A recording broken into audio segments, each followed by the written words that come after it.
Thank you. Okay, so we are now beginning, because we've had a bunch of preliminary discussions and even preliminary writings, introduction to this Torah portion called Tazria, which, as I've mentioned, is not the Torah portion I think any rabbi would pull off the shelf as an introductory Torah portion. It's dealing with many things which we no longer experience. It's one, every word of Torah is relevant guidance for any day in history, but there's some areas of Torah need a little bit more, a little closer attention to be able to find, and digging to be able to find the contemporary relevance. And for most of this Torah portion, that's the case. Here, we're starting off, most of the Torah portion is going to be about something we call tzarat, which has been translated as leprosy. It's not leprosy, but it doesn't actually start off with that. What starts off with is something that we're going to revisit later in the Torah portion, the idea of a woman's bleeding. Now, what I've mentioned, and I just want to refresh that because it's important context, is that there's a Kohen. Move away from the woman here, but a Kohen is a human being. Not a human being like me and all of you, the human being who's representing God, and that makes him what we call a priest. And therefore, because there are certain elements of life which do not easily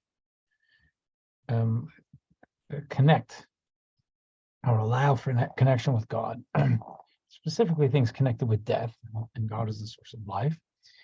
A Kohen is not supposed to come in contact with those things, and if he does, he's supposed to he has to go through a certain purification process before he can go back to serving in the temple. And for any of us, it's not something that we have a need to avoid. But if we don't avoid it, if I just come back from a funeral in Florida, I'd have to go through a certain process. Right now, to me, it was all one big mitzvah. And I believe it was that to God too. But if I was going into the temple, I'd have to go, if I was bringing an offering, whatever it was, or eating sacred foods that are allowed for a non-Kohen, I'd have to go through a certain process. So that's the Kohen as far as the tribes.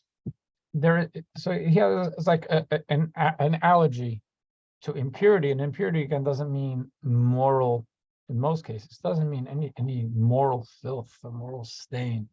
It's connecting with death, and death it's part of life. It's part of none of us can avoid contact with death. And as I say, sometimes it's a mitzvah. But the Kohen has I guess a lower threshold or tolerance of impurity, or a higher threshold of need for purity and connectedness with God, we'll frame it that way, and therefore it's held to a higher standard there. A woman, and we're not actually getting into the menstrual cycle now. We'll get to a little later, but we are going to get into blood, a woman's blood. The menstrual cycle is seen similar. Obviously, there's nothing morally wrong with the menstrual cycle. That's the way God created us. But since it's the idea of ovulation, which is the potential for life, and then the loss of ovulation is what happens with the period, with menstruation, that's a whisper of death, and therefore the cycle of life and death is mirrored in the woman. This like the moon, the waxing, the waning, and she is in that way like also a priestess of life, where there's nothing, again, it's just part of the system, the biology God gave us, or gave women. But because there is this idea of the whisper of death, she goes through a period of getting back to herself, and goes to the mikveh, has some time off and goes to the mikveh. Part of that, and I want to say this just in preface of what we're going to be doing here, talking about here, part of that is, as commentaries write it, and I saw this years ago in a great Sarda commentary, the Orach Chaim, that when a woman ovulates, and we find in different areas of Jewish thoughts, when a woman ovulates, she's in an exalted, a higher spiritual state. And you can say it's because there's the potential for life, and life is holiness. So I'm alive, you're alive, we all have our souls. And now we have the potential for another soul. And therefore, that's a step up for the woman to be able to have because of ovulation, that she has this added potential for life. And the expelling of it in menstruation is her, I guess, coming back to earth. And that itself is somewhat, she needs to be able to regain her balance, find her balance. What happens when a woman's pregnant? When a woman's pregnant, she's not only a soul, but she's carrying another soul within her. It's not just ovulation, but it's ovulation which took hold, and therefore ovulation is potential for life. But actual life within her is now two souls walking around in this woman. And there again, we find that in Jewish thought, in numerous places, the idea of the higher spiritual state of the pregnant woman who's walking around with two godly souls. What happens if a woman, now 1 second, before I do that, what happens when a woman gives birth? There again, it's a simcha, it's beautiful. But now with that's what's coming out of her is not only the baby and the placenta together with the blood, but there's what she's giving out, what her body is expelling now is this beautiful new life. But she no longer has that added boost of that second soul within her. And therefore she also is coming back down to earth in a way, even more intense than after ovulation. What happens if she was pregnant with a girl? So not only does she have another soul within her, she has a soul within her who has the potential for producing more souls, her own ovulation, her own souls. So that's even a pregnancy with a girl is considered more than just the step of a regular pregnancy, a pregnancy with a boy, because it's not only another soul, but it's a soul who, in a baby who has potential for even producing even more life. So we're going to see here is that after childbirth, which is, it's a big simcha and it's beautiful, and there's nothing wrong there, there is the idea that when she, because it comes back to her baseline, there's going to be a difference when she has a boy and when she has a girl, and that there's more of that. You're falling from a higher spot. You're coming back to your baseline from higher spots after pregnancy with a girl, and therefore there's going to be actually twice the time of being able to stabilize herself or religiously stabilize herself. One to throw in here, though, again, while there's nothing, obviously, there's someone just has a baby. It's all a simcha and it's all nature. There are two things we're going to find in here, and I'll bring it up again as we get there, but it's going to be probably coming into it today. It's number one, that the very idea of a woman having to go through childbirth or probably even menstruation is something that traces back to Adam and Eve, and what God tells them after after they've eaten from the fruit. So the consequences for Adam are having to work and to toil, to be able to toil the earth, to be able to for sustenance, and Eve is said that there's going to be the pain of childbirth, and included in that is menstruation. So there is a whisper of that here. And there's another idea, which I'll bring up also, is that, and we'll find it in the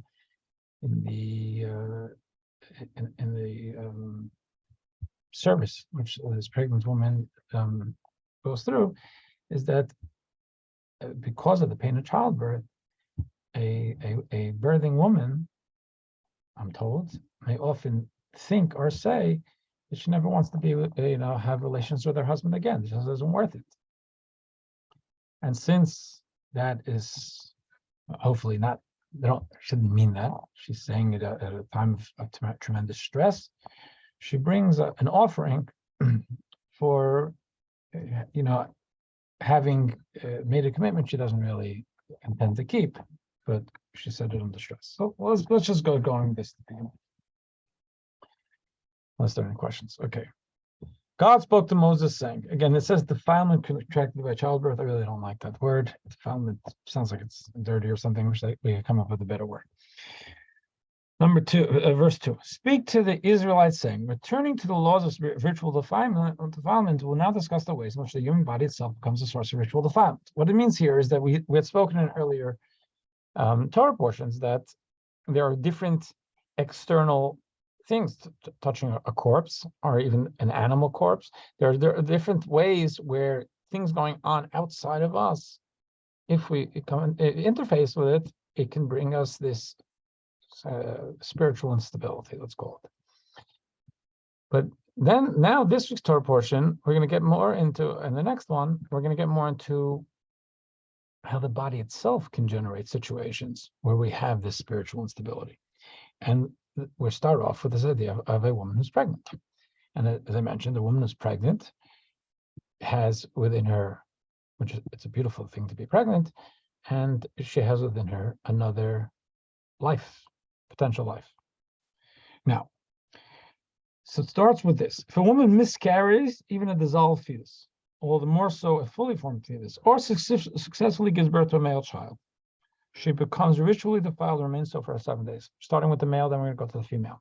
As I told you, as I mentioned, the female it's a bit of a different application because it's a soul who had potential for creating morsels. The baby, she is the baby. So here, if a woman has expelled, it's a harsh word, but expelled this fetus within, and it's a male fetus. Certainly if she gave birth to a child, but even if it was something that was a miscarriage. So in that loss of additional life that was within her, she becomes ritually defiled and remains so for 7 days. Specifically, she becomes ritually defiled to the same degree as she does during the days of her menstrual flow, as will be explained later, even if she did not bleed during the birth. So in this way, it's similar. It's not the same thing. It's not menstruation, but it's similar in certain ways. It's similar to the idea of what the Torah is going to say later, that after a woman has menstrual flow, that she has 7 days.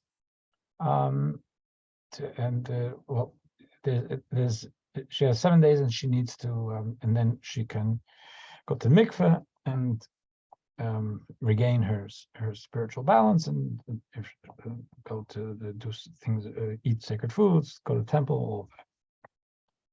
Before we get into that,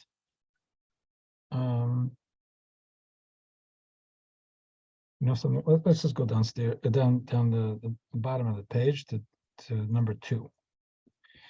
To the same degree as she does during the days of her menstrual flow. Okay, so and this is what we call mikveh. We're building a mikveh here, right? And there is a practice here. This is a relevant practice. Even I told you most of this is not relevant practice, and we're really not talking here about the menstruation. But menstruation is something. The laws of what we call laws of family purity are, thank God, practiced in Jewish communities all over the world. And there's a mathematical system to it, but it's not all biblical. Biblical is much simpler. So let's start with this, even though they're not really talking about menstrual flow right here. After the woman immerses herself in a mikveh following the completion of the week following the birth, she is technically permitted to resume marital relations with her husband, even if she continues to bleed for some time afterward. So here in this closer look, they're just laying out some halachic parameters, Jewish legal parameters. So I guess let me just speak it through. In today's day, when a woman has her period, she waits until there's no more blood, and she checks herself to make sure there's no more blood. It's at least 5 days. She has to wait at least 5 days because it's assumed that there's going to be at least 5 days of blood, even a little bit of blood. And after 5 days, and sometimes it's 6 days, 7 days, 8 days, it depends on the woman. She needs to check herself with a cloth, make sure there's no blood. Once she has finished bleeding, she waits 7 days of where she's making sure that and she's looking to make sure that there isn't any of that blood. And afterwards, she go to the mikveh and she can resume relations with her husband. If there's any sight of blood in today's day, even in middle of a cycle, spotting, whatever, you got to stop. You got to figure out what this is. And very often that means you may have to reset the cycle, even if it doesn't feel like a menstrual flow. We're very careful about any blood coming out when it comes to marital relations. Biblically, and that goes after for childbirth also. After childbirth, it can be months of flow, and during that time there's no marital relations, and then once it's stopping, we go through the same thing to just to check it for 5 days, and then afterwards, as we say officially, the blood stopped, and then 7 days of clean days, and then go to the mikveh. Again, that could be 3 months after the baby till they can resume relations. So, but here, the Torah lays it out differently. We'll get into a little bit into why the rabbinic law evolved that way. Biblically, here, what the Torah is telling us is that after the woman immerses herself in the mikveh following completion of the week following birth, so she has a baby. She goes to the mikveh. She's technically permitted to resume marital relations with her husband, even if she continues to bleed for some time afterward. It's not menstrual blood. We know it's not menstrual blood. It's childbirth blood. And what's forbidden is what gets with the relations is has a hold off on the relations is menstrual blood or the first 7 days of childbirth blood. So, furthermore, for the duration of her non-defiling blood period, which is 40 days for the birth of a boy and 80 days for the birth of a female, it's the sequence is a little funny because we didn't read the further. Actually, something. Let's put that on hold. Let's go back up here, and then it'll be a little. We won't have to explain so much orally. Let's go to verse 3. I'm sorry about that. On the 8th day after the birth of a viable boy, the flesh of his foreskin must be circumcised. So the Torah gives us the official mitzvah of circumcising a child. We already knew about this on Abraham, but Abraham is pre-Torah, and this is, according to most authorities, this is the reason we make a bris, not just because God told Abraham what to do for himself and his family and descendants. It's because here there's an official Sinaitic, Mount Sinai mitzvah on the 8th day. We circumcise the flesh of his foreskin. She must immerse herself in a mikveh after 7 full days have passed since she gave birth. This immersion purifies her from the ritual defilement caused by the birth. So she with regular menstruation, she's expelled an egg, and therefore, so there's that. She's expelling the potential for life, and therefore there's this, we'll call it a spiritual instability, and coming back to baseline. Here, she's actually getting rid of a life. It's simcha, it's beautiful, but this life has left her, this soul has left her, and therefore similar to menstruation, there she's going to go through 7 days of this spiritual instability. But then there's another 33 days. We're talking about a boy being born here. So altogether 40 days. She will remain in a transitional state during which defilement by bleeding is deferred, and your uterine blood is therefore not a source of defilement should she bleed. After the birth, the 40th day from birth, uterine bleeding will once again ritually defile her, as will be explained later. So when it comes to marital intimacy, not with regard to other things in the temple, but when it comes to marital intimacy, this is considered, it's not considered menstrual blood, it's not considered destabilizing blood. She can bleed and have and simultaneously have relations with her husband if she so desires, up to 40 days. And then afterwards, we're going to go back to assuming blood that's coming out is going to be menstrual. Now, normally, once someone has immersed in a mikveh in order to pure himself of ritual defilement, he is permitted to eat truma, which is sacred food, if she's married to a Kohen, after the nightfall, if he is a priest or qualifying member of his household, and he is permitted to eat sacrificial meat and enter the tabernacle precincts in the following morning. In the case of a woman who gives birth to a boy, however, these cutoff points are delayed. She may not eat any consecrated food, nor may she enter the sanctuary until the 40 days of purification from this form of ritual defilement have been completed. So the Torah gives a little, and it's kind of, it's an unusual, using our perspective of Jewish law. It's what we say in Yiddish, nicht dahin, nicht daher. It's not we call fish or fowl in the way we normally think. Usually there's blood, so there's no marital intimacy, and if there were such a thing as sacred foods, we don't eat that. Here we say the blood after 7 days is not menstrual blood. You're free to be with your husband if you so desire, but you have to wait to the 40th day in order to be able to once again engage in coming to the temple or hallowed foods or hallowed articles. Okay, so then let's, for the sake of trying to get this all together, let's go to 85 and then we'll go back to this. If she gives birth to a female child, she becomes ritually defiled to the same degree she does during her menstruation period and remains so for 2 weeks instead of 1. So I said before that pregnancy with a child elevates the woman because she's now two souls, her soul and the baby's soul. And therefore, giving birth to the child brings her back to her baseline, and it's a fall, and we say that's part of the week. It's not a whisper of death, so to speak, but it's giving way a life, and therefore she has that 7-day period.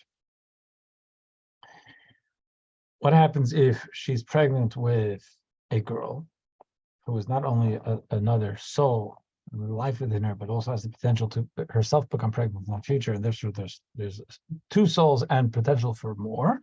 So then the elevation is greater, and then the coming back to baseline is more it's more shaky, or so more pronounced. So here, her menstruation period, this remains for 2 weeks instead of 1. The time that the blood is considered blood where she to prevent to disallow her relations with her husband, who said it's a week, but for a girl then it's 2 weeks. She must immerse herself in a mikveh after these 2 weeks have passed. This immersion purifies her from the ritual defilement caused by the birth. Her transitional period too is twice that of a woman who gives birth to a boy. She will remain in the state during which defilement by bleeding is deferred. Her uterine blood is not a source of defilement. She is forbidden to eat consecrated food or enter the sanctuary for 66 initial days. So for a boy, she has 7 and 33, she has 40. And for a girl, she has 14 and 66, which is 80. 40 and 80. Similarly, she may only eat truma after nightfall following the 80th day, and she may only eat sacrificial meat and enter the tabernacle precincts the following morning. I think that gives us enough context to be able to go back to the closer look on verse 2. So again, to the same degree as she does during the days of her menstrual flow, which we said she becomes ritually defiled to the same degree as she does her menstrual flow, which we explained later. We didn't talk about her menstrual flow here. We're only talking about, we're referring to it because it's an example. We haven't studied it yet. So it's kind of a little bit out of order for our understanding of it, but given what we've already spoken about with menstrual flow, so we say that first week after childbirth, she's going to have the same degree as the days of menstrual flow. So now back into the closer look. Bottom of 84, good morning, Arella. After the woman immerses herself in a mikveh following the completion of the week following the birth. Okay, so again, she has a week after birth, she has now given up this additional soul that she's been carrying, and the additional soul gave her that much more soul power because it's her soul and the other soul, and therefore she's been in an elevated place. Now she's coming back to earth, so to speak, and therefore that blood, while it's not menstrual blood, it represents this time of a spiritual instability or disconnect, and therefore she needs that time to be able to come back to herself, and she goes to the mikveh after 7 days, after which time she is permitted to her husband even if she's bleeding. She's technically permitted to resume marital relations with her husband even if she continues to bleed sometime afterward. Again, this is biblically. This is not in today's Jewish law. Furthermore, for the duration of her non-defiling blood period, 40 days for the birth of a boy and 80 days for the birth of a female, which we just read about in the later verses, so that because when she has another soul within her, she's at a higher level, and then giving up the soul with birth, she comes down to earth, which is a little shaky. So now when she's pregnant with a girl, she's even more elevated because she not only has a soul, but she has a soul with the potential for more pregnancies, and therefore when she gives the baby comes out, it's not 1 week of separation, marital separation, but 2 weeks, because it's that much more of a loss of that spiritual connectedness or spiritual height, because she was on a high level with a soul and a potential for more souls, and the aggregate time where she is not supposed to eat, even though she can have relations with her husband, but she shouldn't eat from hallowed articles, goes from 40 days to 80 days. For the duration of her non-defiling period, 40 days for the birth of a boy and 80 days for the birth of a male, marital relations are permitted even if bleeding resumes after having stopped. However, inasmuch as Jewish practice, which in this case, as in many others, has been enshrined in Jewish law, this is a really important thing. I don't want to open this whole conversation unless you want to talk about it, but it's a very important backdrop to any time we're studying Jewish practice and Jewish law. We got a Torah, and we're talking about it tonight, actually, in JLI. The Torah we got has a written Torah, and then there's the whole corpus of Jewish law, which we also call Torah. The written Torah tells us that we have a biblical mandate to listen to the great court, the Sanhedrin, to the rabbis. So when the rabbis legislated that the Hanukkah, even though that's a rabbinic holiday, we will, in good conscience, make a blessing over the menorah, is saying, Asher kiddushanu mitzvotav v'tzivanu, that God, you sanctified us with your commandments and commanded us to light the Hanukkah lights, even though we know that's technically not true, because God never commanded us to light the Hanukkah lights. It happened 1,000 years after Sinai, but God did command us to listen to the Sanhedrin, to the rabbis who instituted rabbinic legislations like Hanukkah, and the same goes for Purim, and so on. And therefore, we consider them, while we recognize that they are rabbinic holidays, and that's an important thing to know, our mandate to follow them is actually biblical. Because even though the Torah doesn't say anywhere, keep Hanukkah, it does tell me to listen to the rabbis. Similarly here, so you say, so Hanukkah itself, say, technically, biblically, I don't have to do that. You could say that's true. But the rabbi said you did, and now it's halach. So if a woman gives birth And they say that, and today, as I say, the practice is we wait. That in Jewish law is not just the practice. The Jewish law is that in order to resume relations with the husband, they have to, all the blood has to stop, and that can be for months. Right? And it's not always a pleasant wait. And you look at this, you say it's not the whole thing, but what is this? The rabbis got involved here. It's the Torah says a week or 2 weeks, and then we're done. Without getting into all the details of how we came that way, and the differences actually that in human perception, you can see within the Talmud and the code of law of how women were able to perceive the difference in blood. To me, blood is blood, but they're able to perceive the difference in blood between menstrual blood or non-menstrual blood. In this case, it's childbirth blood. So here, so in as much as Jewish practice applies the menstrual restrictions of marital relations to any setting of blood, as it will be explained later, it's true. Now, any setting of blood in the laws of family purity, blood, we stand back. Speak to a rabbi, whatever, figure out what impact that has. But that's biblically, it's not like that. Biblically, it's actually much more lenient, and it's to a great extent, it's restricted to the blood of menstruation.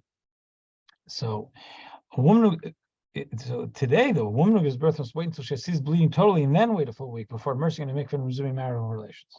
That's the way it's practiced today. So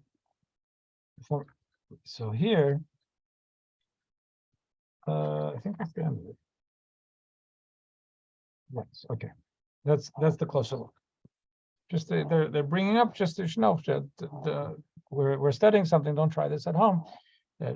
Jewish law has us practicing it a bit differently. Now let's go to Hasidic Insights 4 and 5.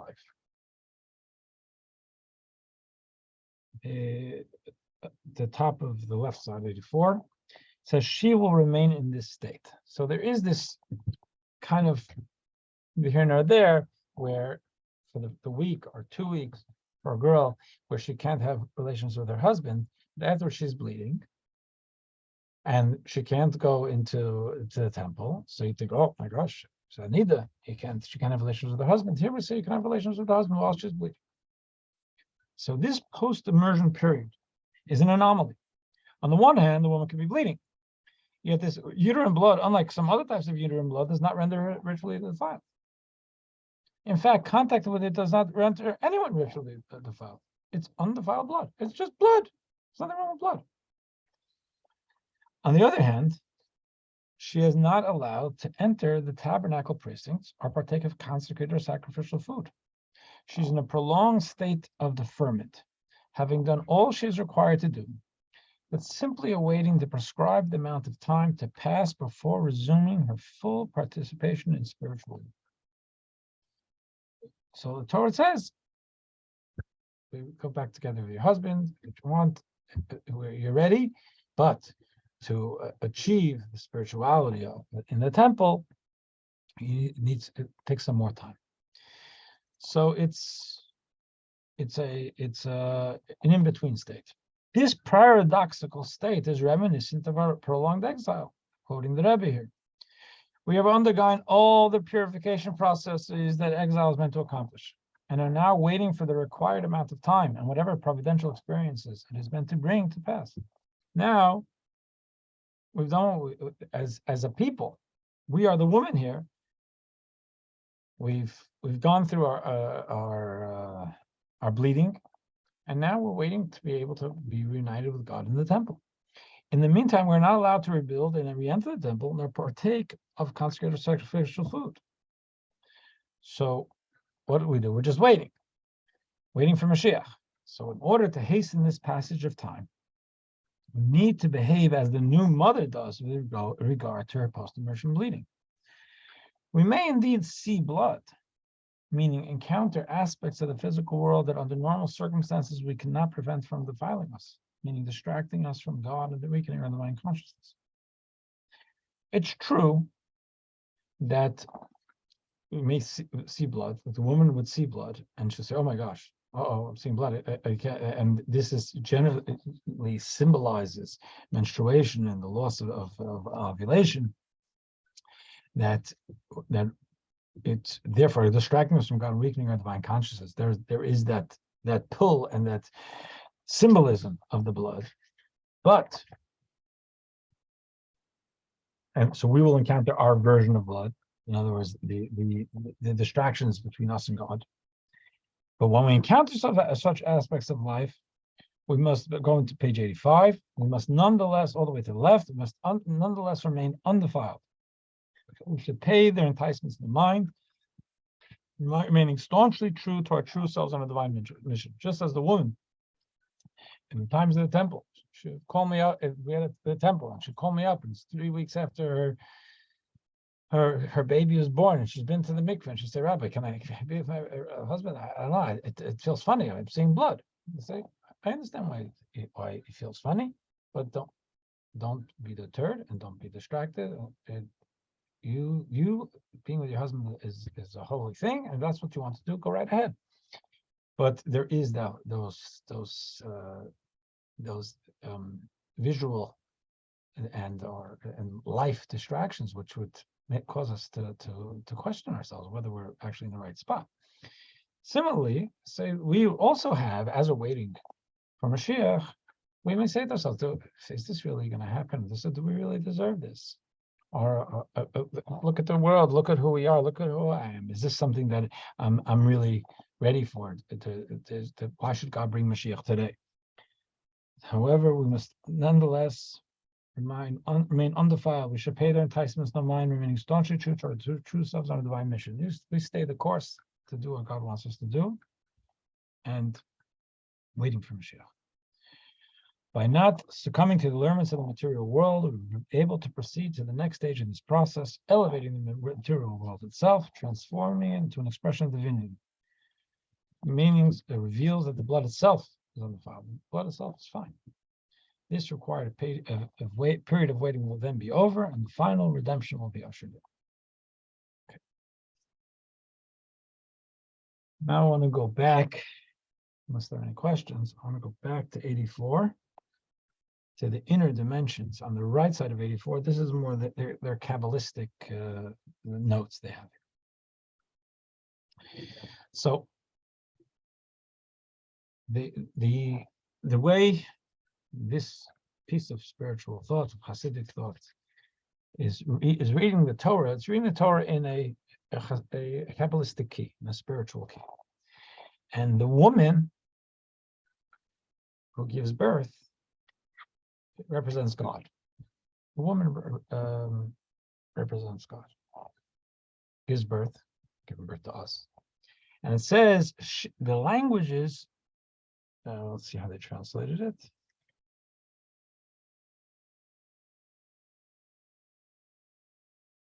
Or it says it will remain. It says 33 days, and in verse 4, she will remain in the transitional state. Now, that's a totally correct translation. For anyone who reads Hebrew, I would show them the word they translate as remain. It doesn't say remain, it says sit. Shave. Some of you may be familiar. Shave, lashevet. So teshev is feminine for sit. She should sit in her undefiled blood. What does it mean? It doesn't mean that. It means that she remains in that state. Because sitting sometimes means immobility. There are other things for sit. So look at God and the God sitting idea in this context. That's what the Kabbalistic idea is. What they're bringing for us here. Bottom of 84. She will remain. The Hebrew word used here for remain, teshev, means to sit. Now, what does it mean with God sitting? I said the woman here is an anthropomorphism for God. When the Torah uses the term for sit numerous times for God sitting on a throne. What does sitting mean? When I sit, I stand on this chair, and when I sit on the chair, one thing about that means is I lower myself. So God sitting on a throne means that God is not aloof, but projecting divinity into our world. It says the verse in Isaiah says that the clouds, the heavens are my throne, and the earth is my footstool. The heavens are my throne means God lowers himself on the throne, brings God at least into the heavens within the parameters of our reality of existence. God lowers. God is infinite. By what rights do we have any perception of God, us small finite people? God has lowered us, so to speak. And the language in Kabbalah is that God fills all the worlds. God's immanent, I-M-M-A-N-E-N-T. God is present in our world. That's God lowering himself into the throne. There's another type of sit, which here it says remain. She will remain. And in biblical thinking, Torah thinking, there's a language, a difference between a Caesar who stands or a Caesar who sits. Caesar who stands is on guard, is less confident, and the Caesar who sits feels immovable. So what does this mean? The Torah frequently employs the image of God sitting. This image is meant to convey either of two notions: that of descent, meaning God lowering himself, like lowering into a chair, similar to how we lower ourselves to sit down, or that of changelessness, as in the idiom of sitting still. The changelessness is that I'm me. I'm not. Nothing can impact me. Like I said, that's the Caesar who sits beyond what anybody feeling that beyond anything anybody can do to them. So within God, we say there is the two notions of sitting allude to two types of divine creative energy: immanent light, which we call mamalik olam in Hebrew, which means God fills the world. So it's God like sitting, so to speak, lowering himself into the world, which descends to enliven all aspects of creation, no matter how low their spiritual consciousness and low spiritual consciousness. So there's divinity in a rock. There's godliness and everything. That's all we call mamalik olam, and God lowering himself to be in our reality. So godliness is very much part of our reality. The DNA and the fundamental structure of our world is, if we have the ability to see it, is divinity. But then there's something else. There's what we call transcendent light, which is not brought into our experience.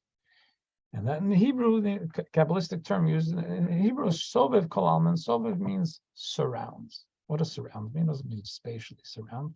It's beyond. Mamalik kol almin means that it fills me. Sovev kol almin means it surrounds me. It's a bit beyond me. It's around me, but it's beyond my grasp, which is unchanged by creation, enveloping all reality at once and equally. Right. So in the mamalik olam, in the sitting of coming down, a Torah scroll is holy. A siddur is holy. Some areas, your home can be holy, and there's some areas that are not holy. And even in your home, your bathroom doesn't get a mezuzah. It's not unholy, but it's because of what it means to us in our perception as not being clean. We don't put a mezuzah there because there are these gradations as God's presence is felt in the world. It doesn't impact God, the transcendent part. God is fundamentally as much in your bathroom as in your kitchen, your bathroom, or here in God is in the shul, in the sanctuary, and God's in the world.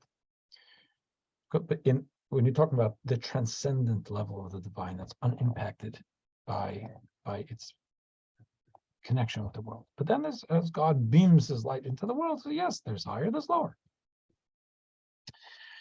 So both these types of light are produced through processes of constraint, albeit of different varieties. There's a Hebrew word some of you may have heard. It's called tzimtzum. It's God has filled all of reality with his infinite light, and then God then created space, something of a spiritual divinity vacuum to allow space for us, for independent beings. So that's all of that. Even the transcendent light ultimately is God emitting this transcendent light for us. But it's not the essential light that existed before God went through this process of creating space for us. God creates his transcendent light by willing it to shine. This act of will is a self-imposed focusing of his undifferentiated primal self-revelation on the act of creation. It's Sova, again, the Kabbalistic term, Sova Kalam means surrounds all worlds. It's connected to the world. So it's part of creation. It's not invested in creation in that sense. In a sense, it surrounds, it's transcendent, but it's part of our program, which God projected as part of this whole process of creating a world where we can be who we are and feel the way we feel. We may thus describe it as a qualitative constraint. The light is not limited in intensity, but it is focused on creation rather than anything else. In contrast, God creates this immanent light by to the right side of 85.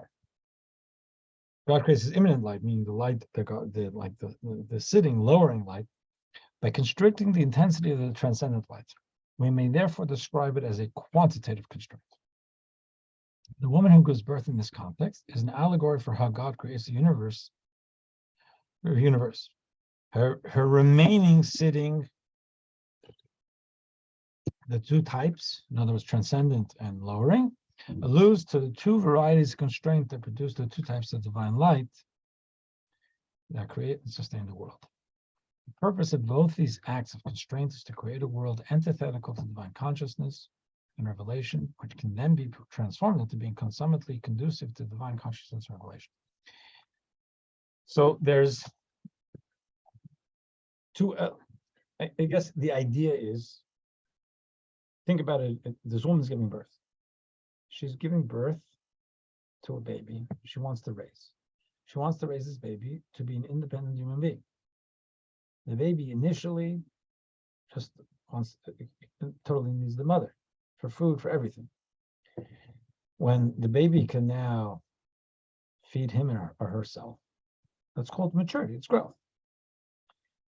And even though you say, there's part of us will say, it was so beautiful when down here she was just a little baby, but we actually don't want our kids to not grow up. We want them to grow up into independent human beings. What we want of those independent human beings is for them to learn to be interdependent and recognize that not to be selfish human beings, but to be independent and choose to have relationships. A relationship with another person, get married, to choose to have a relationship with their parents, not because they have to, not because they need they otherwise they're going to go to their room, or not because they need to get allowance, but they're independent, self-sustaining human beings. That's a beautiful thing. It's nachas, but you want them to be interdependent also, and recognize that they do still need their mother and father. Maybe not need it like they used to, hopefully not like they used to, but still it's an elemental relationship. And there's a very healthy way of that interdependence, not codependence, interdependence. So similarly, God gives us wants to constrict this overwhelming sense of oneness, and there's only God in the world, because then you and I can't exist as free-thinking human beings. That's not what God wanted. God wanted us to be independent, like this woman created a world where we're going to be able to be self-sustaining, where we're going to think we're self-sustaining, where we feel independent, and we can make choices, and we can choose not to have a relationship with God. We can choose not to speak to God. We can choose not to care about what God says. like God forbid a child can choose with regard to their own parents. What God wants us to do, like a parent wants, is for the child to have a seichel, to have the maturity and the emotional intelligence and functionality to be able to say, yes, I am independent, and I still, as a healthy, independent human being, I want to choose to connect with my parents because they bring quality to my life, and maybe even that I actually owe them my life, and therefore this is an important part, not only something I want, but something that is even a responsibility. If those things, for us in the using the God metaphor, is God wants us to feel this way, but to be able to take out time on Tuesday morning to think about God, and take out time every day to just even quietly to say the Shema, to reach out for a connection with God. That's driven home by this metaphor, the idea of God creating, sitting, so to speak, giving us a relationship which we can feel, a relationship which we can know and feel less. But the idea is for us to align ourselves with the fact that we didn't just appear here, and the world didn't just appear here, but we're all part of God's plan, and it's really incumbent upon us, and certainly to our welfare. And it's for us to be lead optimal lives. We want to connect with our parent, and we take that sense of independence and create an interdependence. I think we'll leave it here by verse 7. Before we start more stuff, this is, and we'll go the next wave of this. God willing, next week. Be an interesting journey. Are there any questions? Thank you. Thank you. Okay, be well. Thank you.